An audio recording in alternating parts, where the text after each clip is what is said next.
conmoción causó a inicios de esta semana la muerte de una niña de apenas 4 años que cayó desde el 7º piso de su edificio, esto en la comuna de Independencia. A propósito de lo mismo, nos preguntamos qué resguardos hay que tomar en las casas para evitar este tipo de accidentes. Vamos a ahondar en este tema junto a Andrea Pino. ¿Cómo estás, Andrea? Buenos días.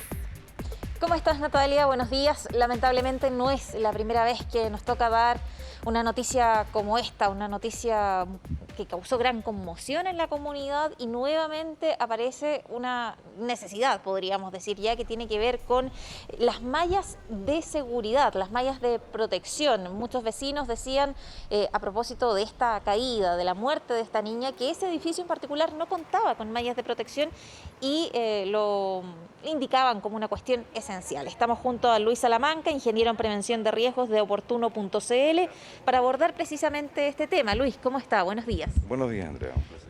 Luis, ¿en qué deberíamos fijarnos? ¿Qué debe tener una malla de seguridad, una malla protectora que pueda quizás evitar este tipo de caídas? En primer lugar, una malla de seguridad es un aditamento, es algo que yo compro adicional a una propiedad, sobre todo en altura.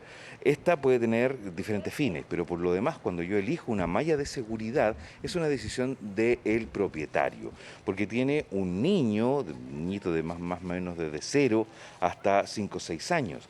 Ahora, estas mallas no son obligación para los edificios, por lo tanto, es algo que uno decide. Independiente de esto, el mercado ofrece diferentes alternativas de tipos de malla, cómo van ancladas, la duración y también el grosor y el material con que están hechas. Esos materiales o esas decisiones son las que van a repercutir no en que funcione o no, sino que en la durabilidad o a la hora en la que tengo que cambiar, y también va a depender de que la malla sea expuesta o no a los rayos solares, que eso disminuye sistemáticamente su durabilidad. ¿Cuánto dura una malla dependiendo de la ubicación? Una malla va a depender primero, si es que yo estoy viendo lo estético primero. Uno siempre empieza a ver, oye, se me va a notar mucho la malla, entonces voy a hablar de las mallas invisibles, aquellas que son más transparentes pero más delgadas. Pero al contrario, si estoy más preocupado de la, digamos, seguridad, que es lo que perseguimos en este caso, es que sean un poco más gruesas y que tengan un factor de protección de UV. Eso lo va a decir el fabricante o lo va a decir el instalador. Por lo tanto, usted también puede investigar si que está decidido a poner esta protección, que es lo que corresponde, es lo que uno como prevencionista, ¿cierto?, como experto en seguridad recomienda. Si tienes un niño y tienes arrendado o te compras un departamento a partir del 2º piso en adelante, debes tener malla de seguridad tanto en balcones como en ventanas. Ojo, hay ventanas que son pivotantes, que aquellas, ¿cierto?, que impiden que haya una correcta ventilación. Entonces ahí empezamos a tener diferentes factores que nos hacen decidir qué tipo de malla, cómo es mi casa, si se abre una ventana, ¿cierto?, fácilmente que se puede abrir de paralelo o pivotante. Pero ¿cuál es la idea? No es estética, no es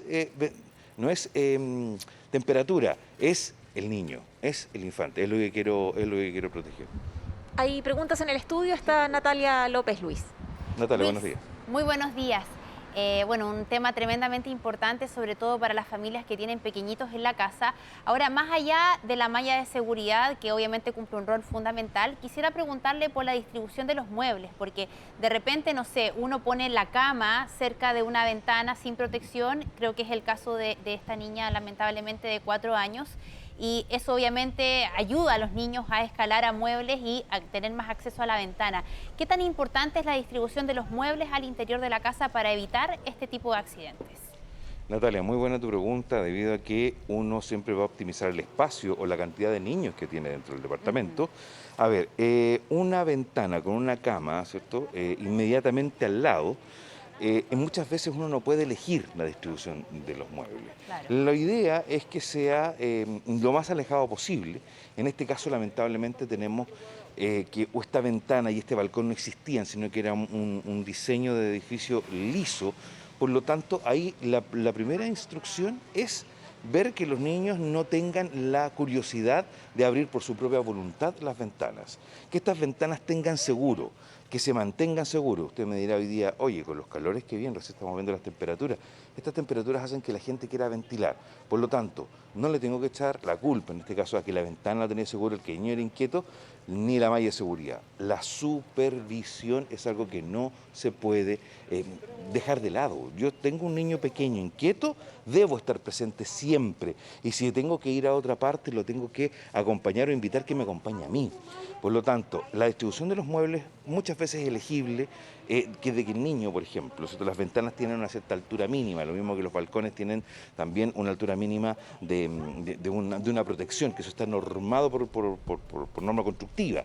Sin embargo, la supervisión, 100% estar con el niño, cuidarlo, tener un sistema de nunca dejarlo solo, sobre todo cuando vivo en altura, es lo más barato y lo más seguro en este caso. Ahora, insistiendo en tu pregunta, la distribución de los muebles, ojalá que se pueda limitar de alguna manera la apertura para que el cuerpo de un niñito no pueda caer dentro de esa apertura para ventilación en este caso.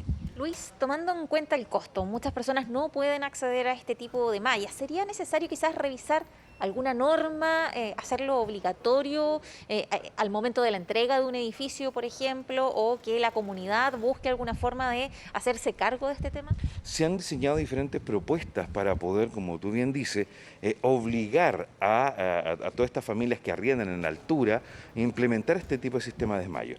Pero como decíamos al principio, esto es una decisión de quien, ¿cierto?, arrienda o quien empieza a vivir, porque muchas veces yo no tengo niños, por ejemplo, niños pequeños, y no necesariamente tengo que tener malla. Ahora, sí aumentar un sistema de protección u obligar, como tú decías, en comunidades, cuando una persona o una familia llega a un edificio, sugerirle que tenga malla de seguridad. Eso ya es un trabajo un poco más local en el tema de las comunidades. Pero la decisión, lamentablemente, hasta el día de hoy sigue siendo una decisión personal o familiar. Por lo tanto, la normativa obligaría y en muchos casos no corresponde. Lo que sí es una sugerencia que se podría hacer a las comunidades y informar claramente de que en este edificio sí hay niños y que si usted va a vivir acá o voy a arrendar este departamento, lo deba arrendar con un sistema de protección. A veces por el uso o por el paso del tiempo las mallas van rompiéndose. ¿Es necesario reemplazarlas completamente, contactarse nuevamente con la persona que la instaló? Finalmente, cuando uno adquiere una malla y la instala, prefiero, ¿cierto?, que sea la persona autorizada para hacerlo. Seguramente es un trabajo en altura, tiene que tener equipo de protección personal el instalador. La malla tiene una durabilidad de acuerdo a la exposición a radiación, es decir, al sol. Por lo tanto, 2-3 años podría ser un tiempo suficiente y la calidad sí, también es importante a la hora de decidir. Bien, le agradecemos a Luis Salamanca, ingeniero en prevención de riesgos de Oportuno.cl. Muchas gracias por el tiempo, por la entrevista, para explicarnos la importancia de este sistema de protección, pero algo que él recalcaba: nada reemplaza la supervisión de un adulto, por ejemplo, y siempre estar pendiente, como decía también Natalia, a la instalación de objetos que puedan facilitar, lamentablemente, una caída de este tipo. Así es, qué lamentable tener que hablar de esto, pero es un hecho y hay que tomar los resguardos necesarios. Gracias, Andrea, gracias también a Luis por esta entrevista. Buenos días.